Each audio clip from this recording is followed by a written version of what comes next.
Alors, la question que se sont posées ces scientifiques, c'est combien de personnes vont être exposées dans les années qui viennent, à la fin de ce siècle, à des combinaisons de température et d'humidité létales pour le corps humain, plus de 20 jours par an.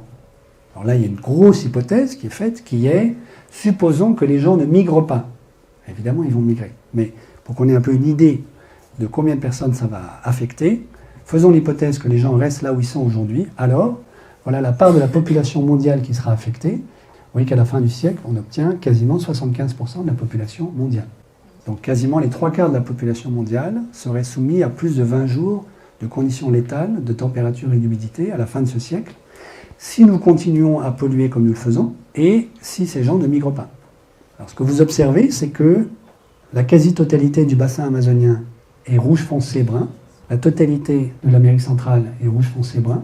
Donc ça veut dire que ces zones-là vont connaître au moins 300 jours par an de conditions létales de température et d'humidité.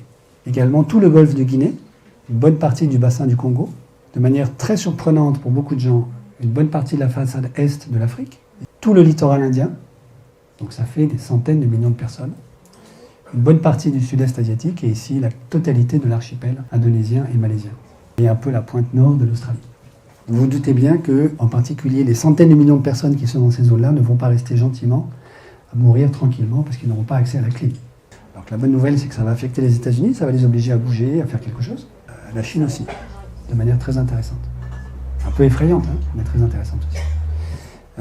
Il est clair que c'est assez effrayant. Ça veut dire probablement des milliards de personnes qui vont devoir migrer. Alors la Banque mondiale chiffre à 2,5 milliards le nombre de personnes qui devraient être réfugiés climatiques dans la deuxième moitié de ce siècle. Si nous suivons cette trajectoire-là et que nous arrivons à cette situation à la fin du siècle, à mon avis, c'est plus que 2,5 milliards de personnes. Et vous imaginez bien aussi que ça veut dire qu'il y a plein de gens qui n'auront pas les moyens de migrer et qui vont mourir.